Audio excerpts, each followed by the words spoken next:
wabarakatuh. Perkenalkan, nama saya Puput Aryani, NIM 112210848 dari kelas MA22C16. Di sini saya akan mempresentasikan tentang komunikasi dan negosiasi bisnis, kunci keberhasilan di era modern. Selamat datang para siswa-siswi Seman 1 Setu. Saya adalah tata usaha kesiswaan di sekolah ini. Dan hari ini kita akan menjelajahi dunia komunikasi dan negosiasi bisnis yang menarik di era digital ini. Kemampuan berkomunikasi dan bernegosiasi bukan hanya sekedar keterampilan tambahan, melainkan pondasi utama bagi kesuksesan, baik dalam karir maupun dalam membangun relasi yang kuat. Mari kita pahami mengapa kedua aspek ini begitu krusial dan bagaimana kita bisa menguasainya untuk masa depan yang lebih cerah. Pahami komunikasi dan negosiasi bisnis. Di sini ada definisi komunikasi bisnis. Komunikasi bisnis adalah pertukaran informasi, ide, dan pesan yang terjadi dalam konteks organisasi, baik internal maupun eksternal. Tujuannya beragam, mulai dari mencapai tujuan strategis perusahaan, membangun citra positif, hingga memotivasikan karyawan. Ini mencakup segala bentuk interaksi dari email, rapat, presentasi, hingga percakapan informal di koridor kantor. Dalam komunikasi bisnis, kejelasan, ketepatan, dan efisiensi adalah kunci. Pesan harus disampaikan dengan cara memastikan pemahaman yang sama antara pengirim dan penerima, menghindari ambigu dan salah tafsir yang dapat merugikan bisnis. Definisi yang kedua yaitu definisi negosiasi bisnis, di mana negosiasi bisnis adalah proses diskusi dan tawar-menawar antara dua pihak atau lebih untuk mencapai kesepakatan yang saling menguntungkan. Hal ini sering terjadi dalam transaksi jual beli, kemitraan, atau bahkan penyelesaian konflik internal. Keterampilan negosiasi yang baik dapat menghasilkan kesepakatan yang lebih baik, menghemat biaya, dan memperkuat hubungan bisnis jangka panjang. Inti dari negosiasi ini adalah menemukan titik tengah di mana semua pihak merasa kebutuhannya terpenuhi. Ini membutuhkan empati, kemampuan mendengarkan aktif, dan aktivitas dalam mencari solusi.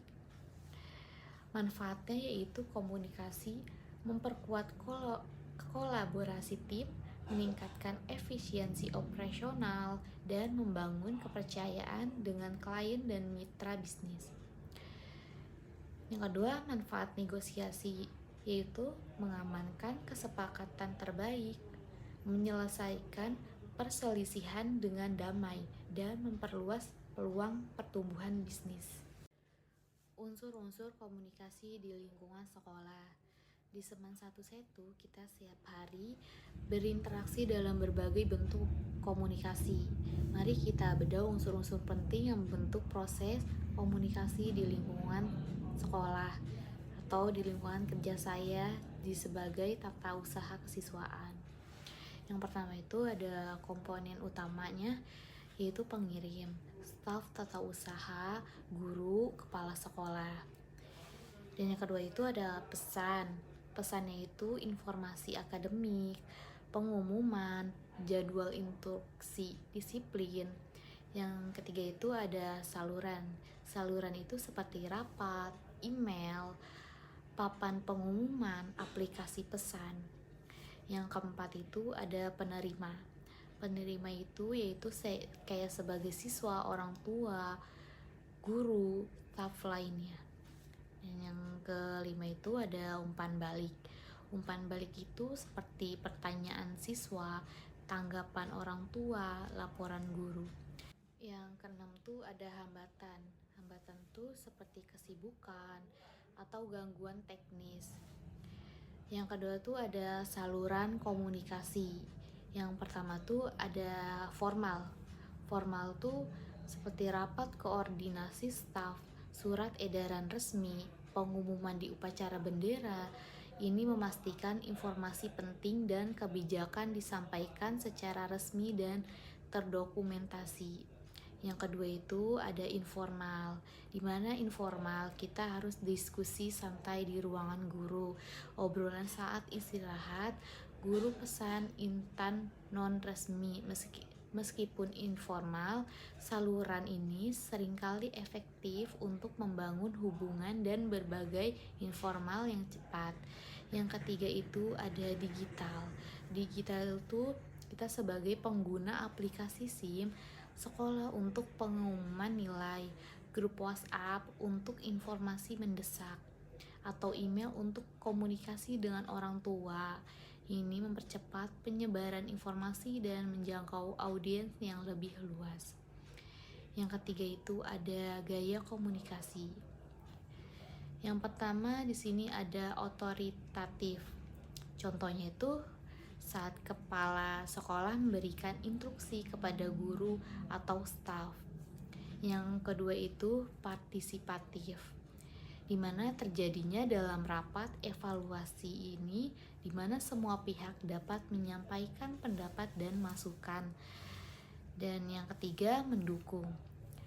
Di sini ada guru BK saat memberikan konseling kepada siswa atau staf TU saat membantu siswa mengurus administrasi atau persuratan lainnya.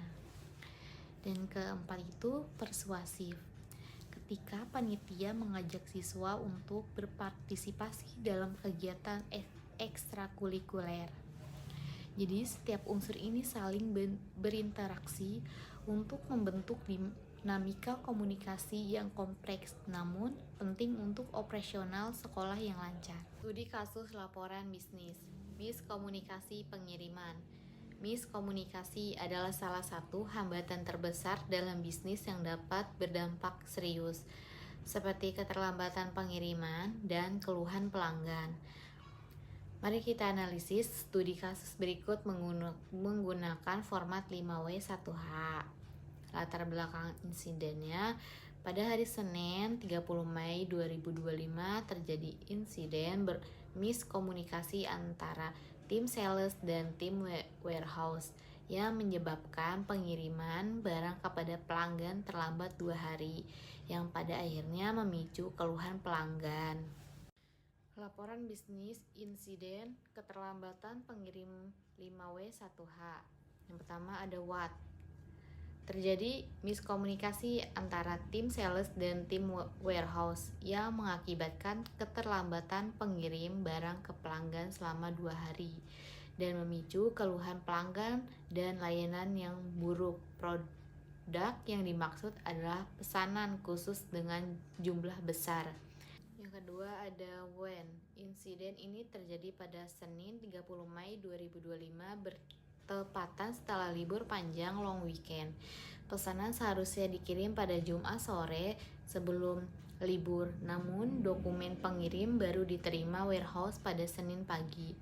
Yang ketiga ada AWO.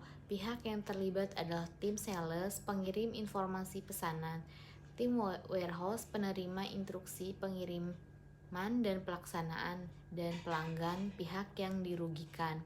Yang keempat itu ada why. Miskomunikasi disebabkan oleh tim sales yang gagal mengirimkan detail pesanan secara tepat waktu ke tim warehouse sebelum libur panjang.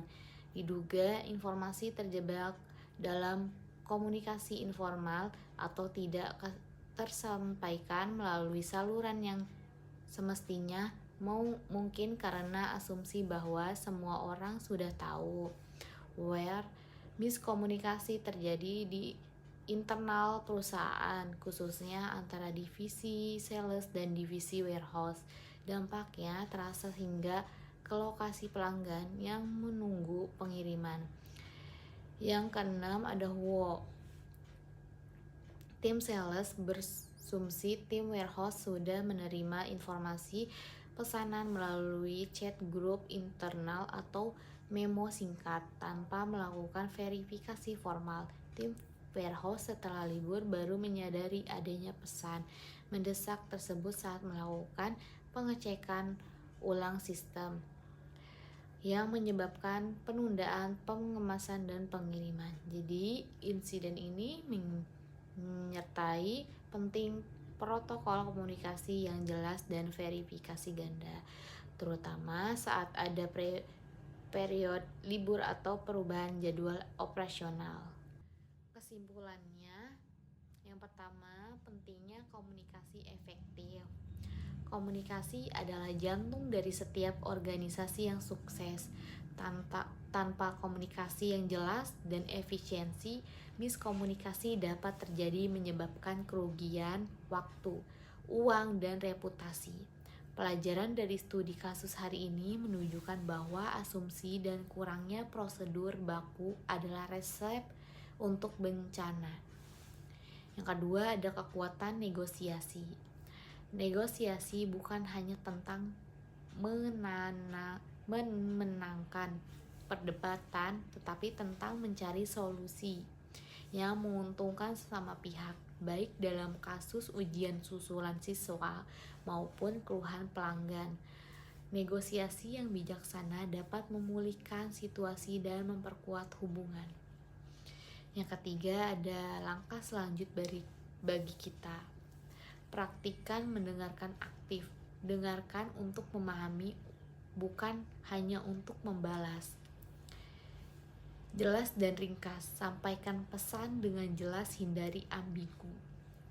Verifikasi. Selalu konfirmasi pemahaman pesan, terutama yang krusial. Belajar dari kesalahan. Jadikan setiap miskomunikasi sebagai pelajaran berharga. Jadi ingatlah, kemampuan berkomunikasi dan bernegosiasi adalah investasi jangka panjang untuk masa depan karir dan kehidupan sosial kalian. Teruslah belajar dan mempraktikannya.